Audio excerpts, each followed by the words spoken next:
Hola, buenas noches. Yo soy el doctor Cristian Ortega, maestrante en la Maestría de Ciencias del Deporte y la Actividad Física, y esta es la tarea del bloque número 2 de la materia Genética y Deporte, impartido por el catedrático el doctor Javier Eduardo Rojas Figueroa.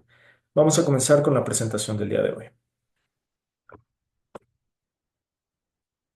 Lo que estamos observando en pantalla, él es un jugador que fue bastante conocido en el ámbito deportivo mexicano. Él es Cristian Benítez. Él fue, como lo indica su uniforme, jugador del Club América. Él desafortunadamente tuvo un final trágico alrededor de hace 12, 13 años, si no me falla la memoria. Él empezó con un dolor abdominal vago, con un dolor abdominal difuso, que resultó ser un problema aórtico, ¿no? Empezó con una distensión aórtica que progresó a una ruptura y desafortunadamente, bueno, pues terminó su vida por este procedimiento, ¿vale? Tenemos un segundo caso que también, esto es lo que nos preocupa principalmente a los médicos del deporte. Esto que estamos viendo ocurrió en la Eurocopa del 2020. Él es el jugador Christian Eriksen. Él tuvo una situación similar, afortunadamente con un desenlace mucho menos tortuoso que Cristian Benítez. Él sufrió una fibrilación ventricular durante un partido de la Eurocopa del 2020. Afortunadamente, las asistencias pudieron llegar a tiempo, pudieron salvarle la vida sin mayor complicación. De hecho, él todavía sigue dedicándose al deporte. ¿Vale? Esta escena que estamos viendo a continuación también es parte del deporte. Esta fue en un partido del equipo Buffalo Bills. El jugador que, bueno, no se alcanza a apreciar en la imagen, pero es Damar Hamlin. Él sufrió una conmoción cardíaca también en uno de estos partidos. Ahora, ¿qué tienen en común todas estas imágenes? Si ustedes me preguntan. Bueno, todo tiene que ver primeramente con el deporte y todos son causas cardíacas, ¿no? Afortunadamente, las primeras dos son más o menos predecibles, más o menos explicables.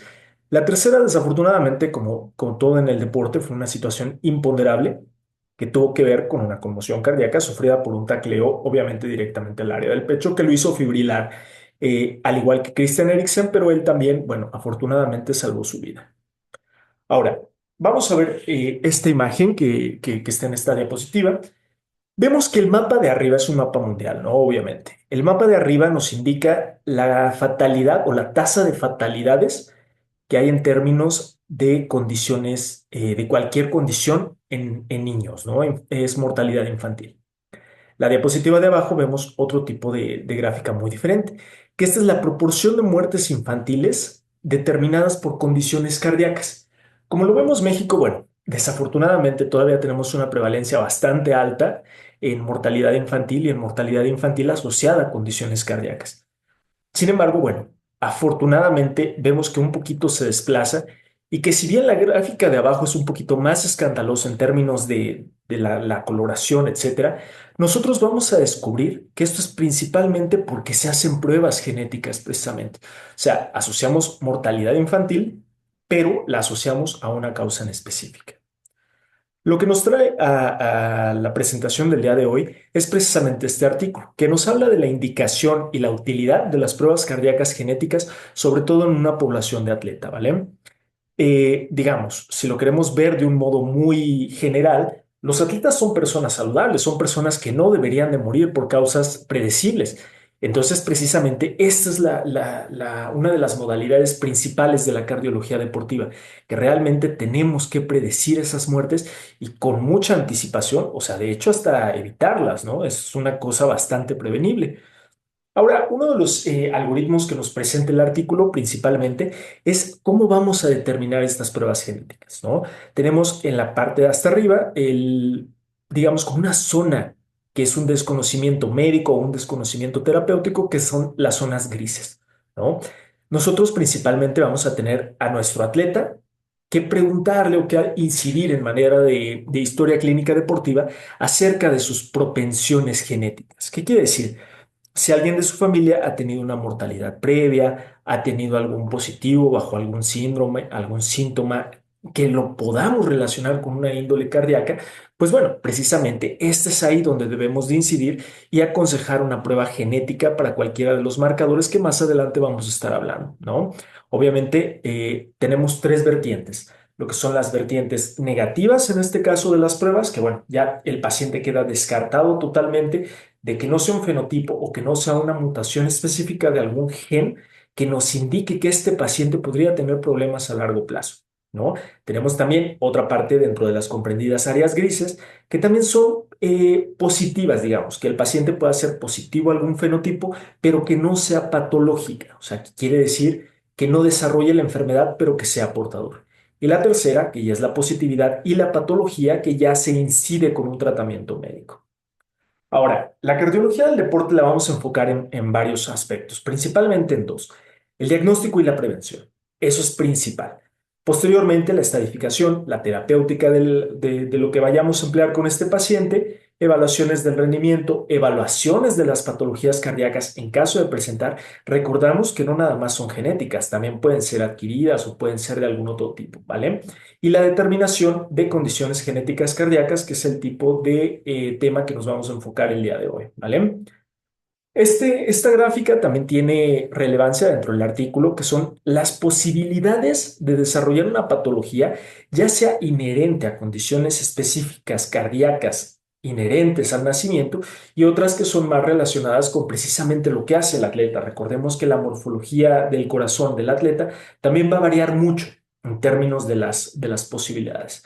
Bueno, para no hacer muy largo esta explicación, vemos las diferentes causas citadas a la derecha que tienen que ver con las posibilidades de que pueda desarrollar una comorbilidad mi paciente y las pruebas que podamos tener en este porcentaje, ¿vale?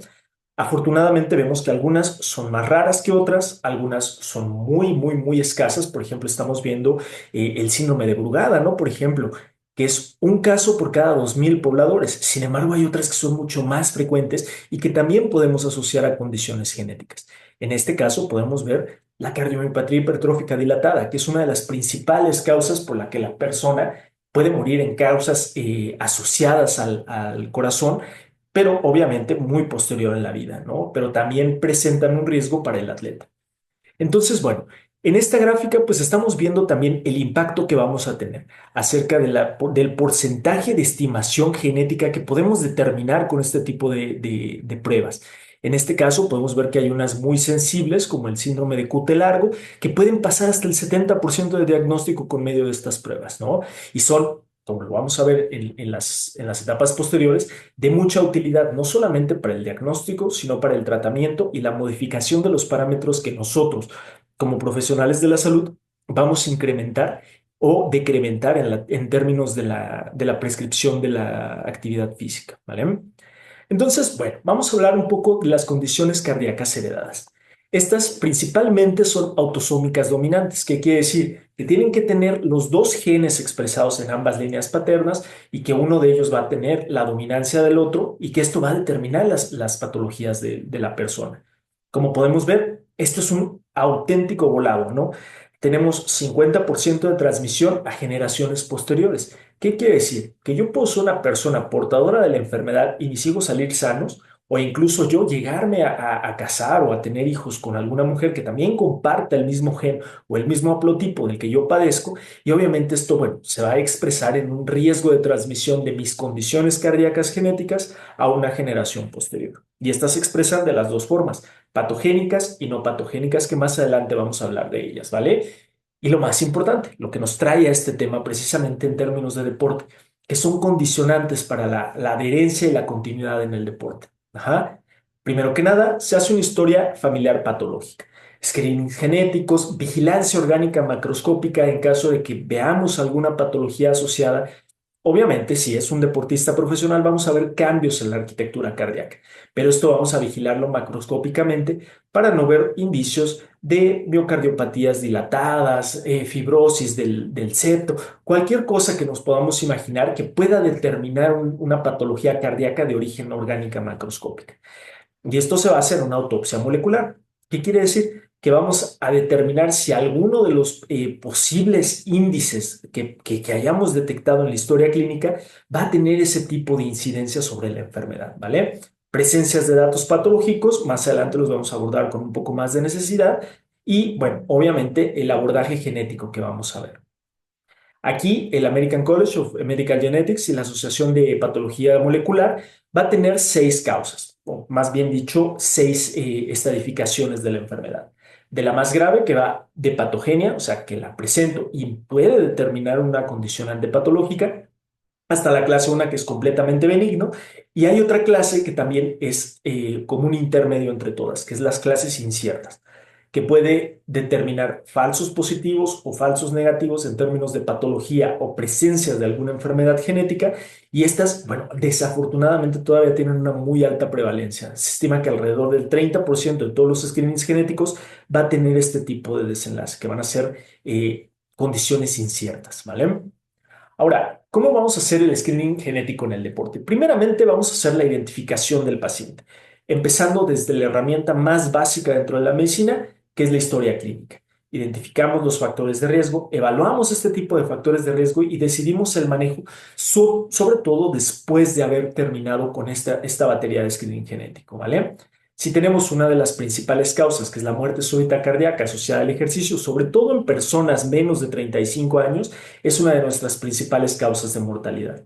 Asociado de otra manera, cardiomiopatías dilatadas, que también es una de las principales causas de mortalidades en edades posteriores, y obviamente destacando las cardiomiopatías arritmogénicas en poblaciones europeas, que es donde se empezó a determinar. O sea, había una población italiana de la cual se hizo este paper que determinó que, bueno, realmente tenían una muy alta probabilidad de desarrollar muertes cardíacas asociadas al deporte, ¿vale? Tenemos también muchas asociaciones, en este caso el síndrome de Brugada, el síndrome del QT prolongado, taquicardias ventriculares polimórficas, todas tienen una significancia para desarrollar el síndrome de muerte súbita cardíaca. Ahora, hay dos vertientes, perdón. Una, que es la evaluación muy recomendada si tenemos cualquier riesgo o cualquier sospecha en nuestros individuos, y una evaluación amplia en individuos que tengan riesgo moderado. Digamos que puedan presentar síncopes inexplicables, pero que no sean como asociación directa a algo cardíaco, ¿no? Puede ser de índole catecolaminérgico. Ahora, principalmente vamos a tener esos falsos positivos. Recordemos que la arquitectura cardíaca en el atleta va a cambiar. Entonces, a ritmos basales de frecuencia cardíaca, puede que haya intervalos prolongados de QT, inversiones de onda T, y esos muchas veces nos van a dar falsos positivos para desarrollar este tipo de condiciones. La indicación, ante todo, o sea, como todo en la medicina, debe de ser probado bajo evidencia.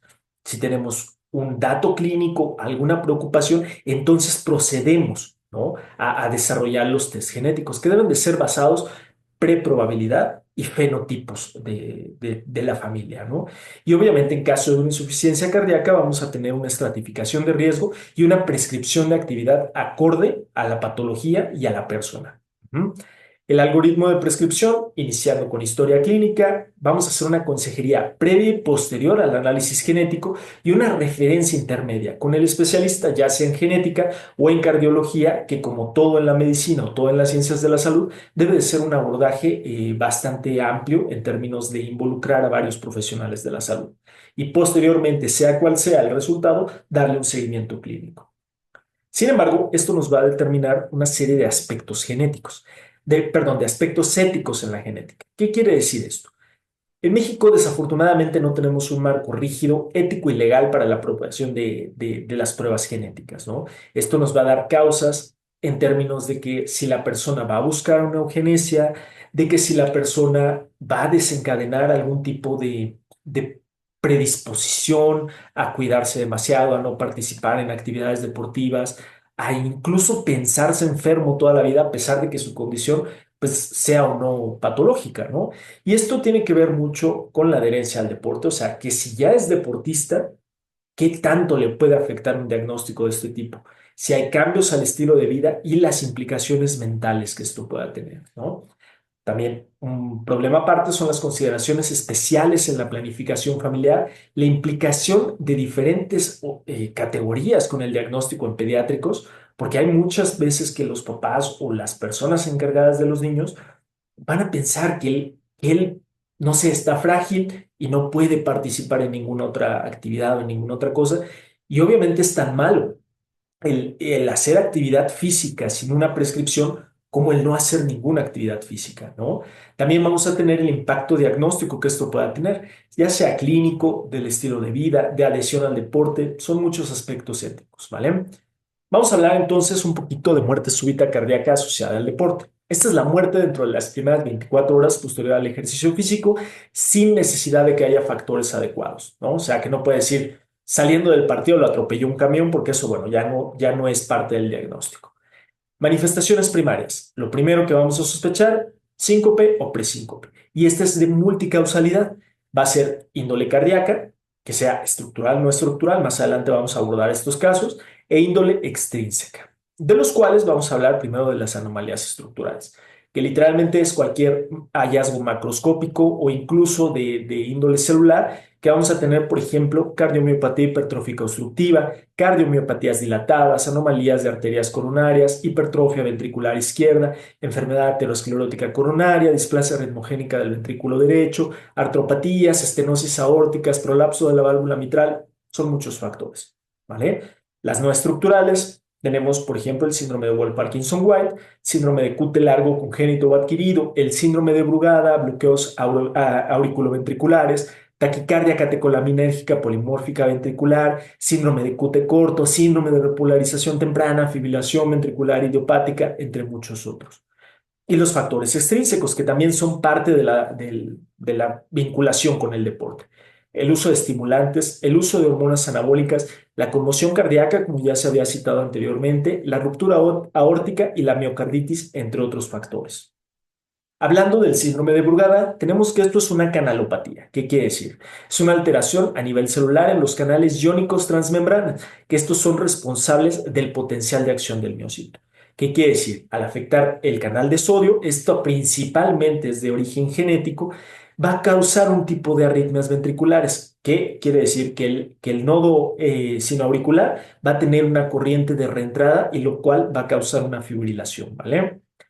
Y aquí entra nuestro componente genético, ¿no? El gen SC5A, perdón, SCN5A va a ser un riesgo poligénico, ¿no? O sea, que quiere decir que puede tanto variar en la estructura como en la función afectando la depolarización o la repolarización y en estructuras anormales, dilataciones ventriculares, hipertrofia del miocito, fibrosis, etcétera, ¿no? Hasta la lisis del mismo miocito. Se va a desarrollar por vagotonía, por muchos otros factores, pero principalmente por la vagotonía, que es lo que nos va a indicar en el deporte, ¿no? Y esto obviamente va a salir en un trazo electrocardiográfico y va a desencadenar las arritmias. Que hablando del trazo electrocardiográfico, se pueden ver dos o hasta tres tipos de trazos, pero principalmente se aprecian dos.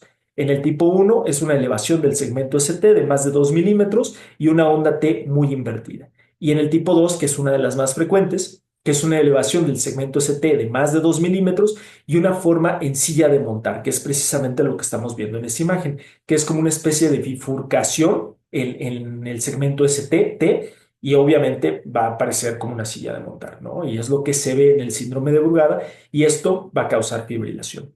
También en la hipertrofia ventricular, esta también, obviamente tenemos que los dos son cambios realmente perceptibles en el deporte o hasta esperados en el deporte, que pueden ser obviamente esperados, pero siguen siendo una patología. Tenemos las hipertrofias ventriculares concéntricas, excéntricas, de los cuales, bueno, ya se ha hablado muchísimo y que corresponden también a variantes genéticas, ¿vale? O sea, para no detenernos tanto en la presentación, lo voy a nada más mencionar.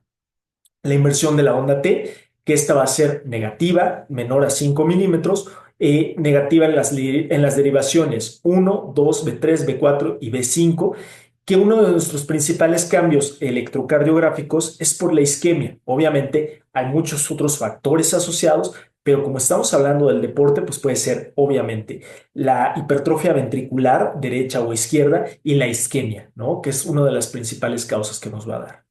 La dilatación de la cavidad ventricular, también vamos a tener que esto es muy asociado a genes, de los cuales más adelante vamos a hablar un poco, para no detenernos tanto en una sola diapositiva, pues es nada más la dilatación del ventrículo, que esto consideraría una fuerza menor de eyección y una pues, carga mayor, ¿vale? Prolongación del intervalo QT, ya también hemos hablado un poco de esto. El corazón de atleta es uno de los principales factores desencadenantes de esto, como por ejemplo la bradicardia, ¿no? Un atleta entrenado, un atleta profesional va a tener un ritmo de frecuencia cardíaca basal mucho menor que cualquier persona normal y esto predispone a un alargamiento del intervalo QT. Las arritmias ventriculares también es un tema bastante interesante que podemos pasar muchas horas hablando de ellos, pero bueno, vamos a tratar de hacerlo lo más breve posible. Principalmente, como su nombre lo indica, son arritmias o sea, que quiere decir que es un ritmo anómalo en la frecuencia síncrona del corazón, y esto principalmente por remodelación cardíaca o miocárdica adversa, ¿no? Va a ser obviamente basada en fibrosis, basada en la diferenciación de las células del miocito, que obviamente van a hacer ritmos asíncronos. En este caso, vemos que hay varios tipos de arritmias, también para no detenernos bastante en el tema. Hay algunas que son desfibrilables, hay algunas que se tratan con medicamento, de las cuales el segmento de abajo es lo que nos va a preocupar en campo, porque precisamente esas son las que vamos a tratar con los desfibriladores automáticos. Tenemos también la dilatación aórtica, que son de varios tipos, que quiere decir nada más un engrosamiento patológico de la pared de la aorta. Esto puede causar muchos problemas, desde estenosis valvulares, puede causar rupturas, puede causar turbulencia de flujo, presencia de trombosis. O sea, puede ser un problema mayúsculo para el atleta, ¿vale? Y obviamente cuando nuestros diámetros son mayores a 55 milímetros o que hay un crecimiento mayor a 1 centímetro por año, obviamente basados en un análisis previo, pues ya se recomienda un tratamiento quirúrgico, ¿no? Que hay bastantes tipos de tratamientos para esto. Ahora, ¿qué consideraciones éticas vamos a tener? Vamos a hacer las prediagnóstico, o sea, realmente qué es lo que va a cambiar la vida del paciente posterior a esto. Postdiagnóstico, o sea, cómo puedo esperar que el paciente se comporte o cambie el estilo de vida posterior al diagnóstico de este, la pertenencia al deporte de la que ya habíamos hablado con anterioridad, la comorbilidad incierta, porque puede ser incluso positivo sin desarrollar una patología, y naturalmente la exclusión al deporte, o sea, él tiene que considerar si realmente el seguir adelante con la profesión o con el nivel de actividad física que estaba realizando, pues es válido, depende del diagnóstico, ¿vale? Entonces, bueno, para hacer corto este segmento, pues este es el algoritmo de prescripción de pruebas. Obviamente tiene mucho que ver y es una condición bastante seria como para hablarlo en una clase tan pequeña, pero bueno, este algoritmo es más o menos un resumen de lo que ya hemos visto a lo largo de la breve clase que estamos diciendo, ¿vale? Y estos, por ejemplo, este tipo de tabla es muy ilustrativa en términos de que la columna de la izquierda vamos a ver los tipos de genes, el impacto que tiene o el uso que tiene en el organismo o lo que regulan, y obviamente sus posibles contraindicaciones o sus posibles morbilidades en caso de que esto llegara a tener alguna afectación. Entonces lo podemos ver que son muchos y muy extensos, y realmente todo lo que funciona en el corazón puede salir mal en algún punto.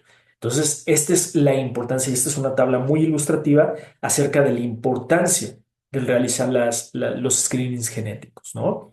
Y también, obviamente, todas las condiciones cardíacas que van a afectar también las enfermedades ateroscleróticas, etcétera, que también todas las letras en azul son las cadenas genéticas o el tipo de locus genético que va a tener este tipo de problemas. Entonces, pues obviamente es muy importante el realizar este tipo de acciones, ¿vale? Como conclusiones, y ya para finalizar la exposición, la importancia del screening genético. Mucho, muy importante, mucho, muy, digamos, tranquilizador en términos no solamente de la salud del paciente, sino de todo lo que conlleva su vida. Riesgos genéticos, descendencia, adherencia al deporte, terapéutica, etcétera. O sea, es muy importante este apartado. Prevención, que es el pie derecho de la medicina. O sea, realmente desde aquí partimos y eso es nuestro fin. Determinar de que el paciente no sufra comorbilidades y tenga una vida lo mejor posible, ¿vale? Prescripción adecuada, obviamente, de actividad física. También podemos hablar de tratamientos médicos, de tratamientos farmacológicos, pero bueno, en este caso es una materia asociada al deporte, entonces la prescripción adecuada de actividad física. Y el retorno seguro tanto a actividades físicas como a su deporte mismo, ¿vale? Y lo más importante, a mayor investigación, mayor seguridad, mayor confiabilidad de las pruebas físicas, y obviamente esto afecta económicamente. ¿Pero a qué económicamente? Principio, las pruebas ya están mucho más disponibles a la población de lo que comparábamos, digamos, hace 20 años, ¿no? La seguridad de las pruebas y obviamente también la economía del país. O sea, quiere decir que si yo conozco mis diagnósticos y los trato de manera agresiva desde mucho antes de que desarrollen una condición patológica, pues obviamente la economía, no solamente del país, sino también hasta de microcosmos, puede cambiar para positividad, ¿vale? Entonces, bueno, esta ha sido la clase de hoy. Espero que todo haya quedado más o menos claro en el tiempo tan breve que tenemos, pero bueno, les agradezco por la atención y estas son mis referencias. Ujú. Gracias, buenas noches.